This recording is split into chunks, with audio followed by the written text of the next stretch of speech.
Welcome to the Explainer. I'm just incredibly excited to have you here today because we're tackling what is basically the most universal collective headache in the entire tech industry. Yep, you guessed it, technical documentation. We absolutely all know the struggle. But today, we're exploring how generative AI might just be the ultimate cure we've been waiting for. We're going to look at the immense promise of this tech, the hard proof of it working out there in the real world, and of course, the catch that literally no one likes to talk about. Okay, let's dive into this. Just imagine it. No more staring at a blank, blinking cursor. No more inheriting this massive, sprawling codebase only to find out the README file hasn't been touched since, 2018? And the architecture diagrams? They look like some kind of abstract art that doesn't even come close to matching the actual software. It's a deeply, deeply frustrating reality for developers and engineers everywhere. But what if that friction just vanished? I absolutely love this quote from Dominic Perfico. This right here is the utopian vision of generative AI. It promises a future where we don't just, write documentation faster, but where traditional static documentation actually becomes entirely obsolete. Imagine dynamic, real-time answers extracted straight from your codebase, industry standards, and system logs right on the fly. It is a completely different way of thinking about how we interact with our systems. Section 1. The Documentation Dilemma. At its core, developers absolutely loathe writing and maintaining it, yet businesses completely collapse without a proper paper trail. Let's establish exactly why this is such a universal problem. The sheer scale of this problem is vast. We aren't just writing docs for one person, right? Newly onboarded developers need it to get productive. External teams need it just to access your APIs. Security specialists, data scientists, product managers, compliance auditors, they all critically rely on accurate, up-to-date documentation to do their jobs. And here's the really fascinating part. Even your AI coding agents need robust documentation fed into them to understand your specific codebase patterns and actually be useful. Literally everyone is starving for context. Section 2, AI to the rescue. We're shifting documentation from a stagnant chore to a living, breathing asset. So, industry leaders are already using Gen AI tools to ingest logs, config files, and agile user stories to generate contextual guidance completely automatically. We're moving from this world where documentation is this painful afterthought to one where it's just a natural byproduct of the development process itself. By having living documentation that evolves right alongside your software, you preserve that vital shared context and fundamentally prevent execution breakdowns across your entire tech stack. Section 3. Rescuing legacy code. Now, what's really interesting about this is we actually have real-world proof of this working in the notoriously difficult realm of undocumented legacy code. Take this case study from Spirosoft.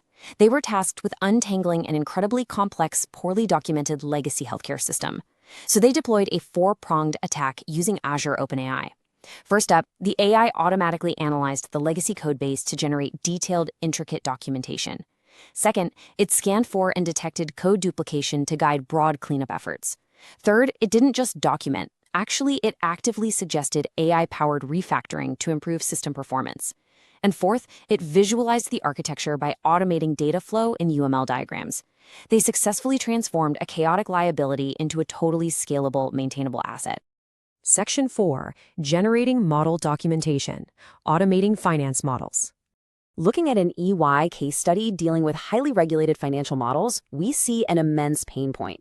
Financial model documentation requires subject matter experts, or SMEs, to meticulously extract and analyze hundreds of data points from complex tabular data formats, kind of like the timeframes you see here. It's slow, it's highly prone to human error, and it is incredibly labor-intensive. And this brilliantly illustrates EY's solution, the Tabular Insight Generator. Instead of a human staring at spreadsheets for hours on end, they feed the complex tabular data and business rationale right into the AI. Using customized prompts, the AI extracts the relevant data, analyzes it, and outputs seamless, accurate narrative descriptions of those observations.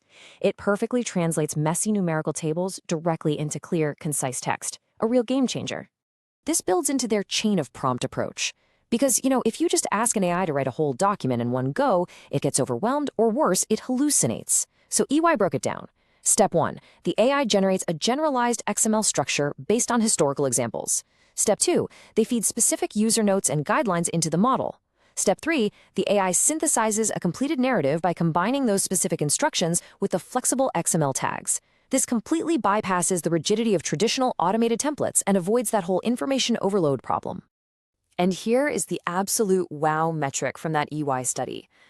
By having a model developer fill out a brief questionnaire, which took less than an hour, by the way, and feeding that into their Gen AI accelerators, they were able to automate 70 to 80% of the model documentation process. I mean, 80%! That is a staggering return on time and effort. Section 5. The architecture automation gap, where AI basically hits a brick wall. So the crucial point is, does this mean AI can just do everything? Based on a reality check from researchers at Carnegie Mellon University, let's weigh the myth versus the reality. On one hand, we see Gen AI's true competencies. It's incredible at pattern matching, brainstorming alternatives, and summarizing text. But look at the limitations. It fails completely at objective analysis, like applying queuing theory. It cannot reliably perform subjective assessments of what stakeholders prioritize. It struggles immensely with deep contextualization, and crucially, it is fundamentally incapable of fact-checking its own stochastic output. To put it pragmatically, AI cannot design or evaluate an entire software architecture on its own. It just can't. It lacks a high-fidelity representation of your complex system.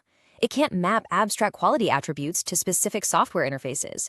And because it predicts the next token probabilistically, its outputs are stochastic, meaning you might get totally inconsistent answers across different architectural views. Plus, it really struggles with project-specific semantics. For instance, the word model might mean 10 different things across your specific codebase, and AI easily gets confused by all that noise. Section 6, the human in the loop, how we actually bridge this gap. As the EY report notes, AI isn't here to replace the architect or the developer. The goal is to shift the role of the subject matter expert from the tedious task of primary document creation over to the high-value role of reviewer and editor. AI does the heavy lifting of pulling the data and formatting the initial draft, so the human can focus on high-level strategy, deep context, and vital fact-checking. So here are your actionable takeaways for orchestrating the ideal hybrid workflow today. First, combine Gen AI's brainstorming power with the rigid, reliable, objective analysis of traditional non-AI static analyzers. Second, use LLMs to expand your search vocabulary, but execute the actual code-based searches in your IDE where you know the results are 100% accurate.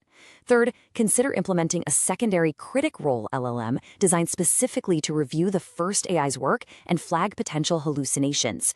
And finally, reserve your human expertise for what you do best: objective assessment and deep system contextualization. As you begin to automate this whole shebang, remember the ultimate golden rule from InfoWorld.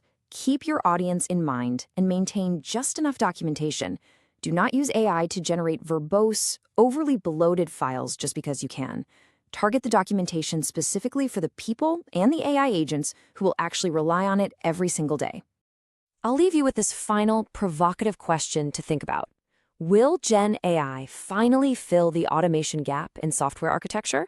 Or will it just completely change the way we orchestrate human and machine workflows?